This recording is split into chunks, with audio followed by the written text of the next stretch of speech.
So, I really want to talk about what to expect when you develop a new product or you create a new innovation.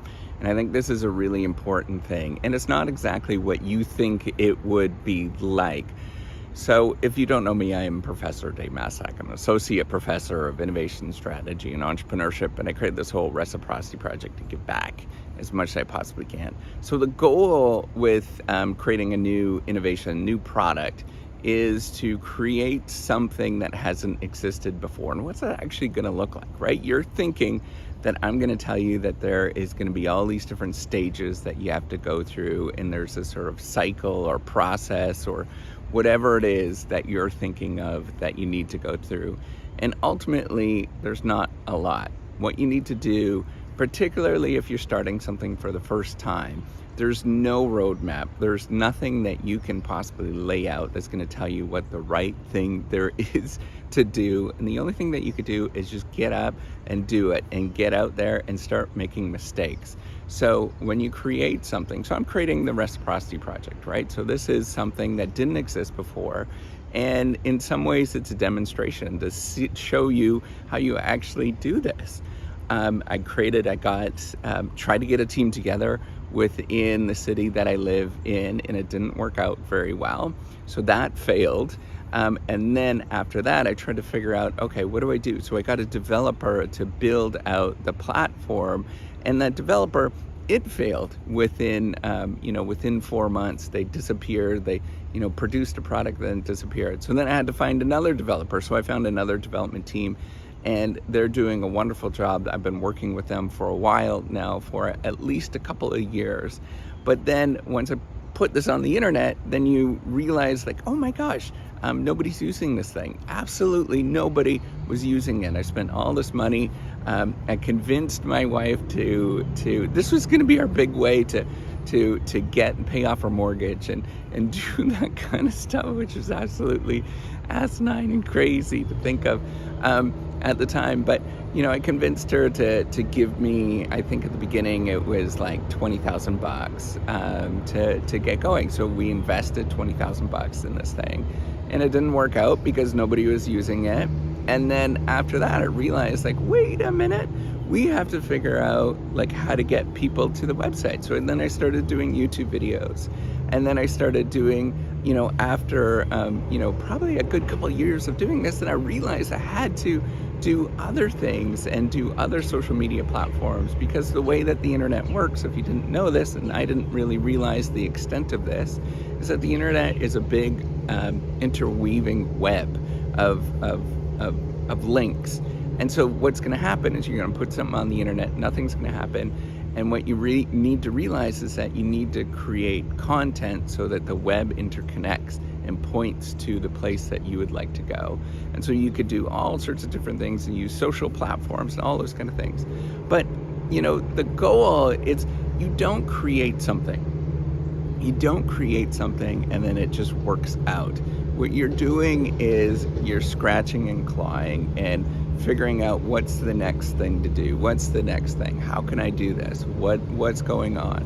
And a lot of it is stumbling through things, but a lot of it is just making things happen, right? By just sheer grunt work. And that's what you have to realize, is that, you might read about things in the Harvard Business Review, or you might learn about like how Facebook took off and all these sort of famous things.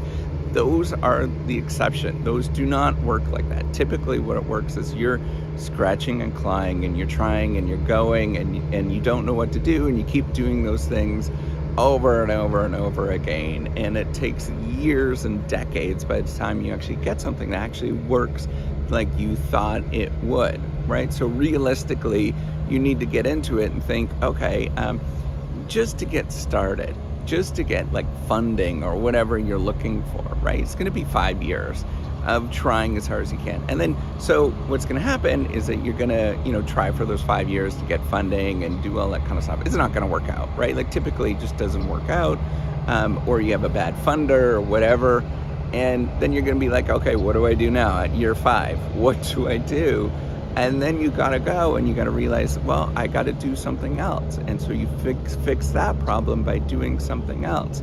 And so even if you got funding at year 5, which is unlikely, right? Like, you have to go find other things. And then let's say you do get funding, then you have to, work with the people that are funding you to actually, produce a viable product. So the thing is that I'm pointing out is that there's no system, there's nothing. You just get out there and you just keep going and you don't stop, right? You just keep going and not looking back.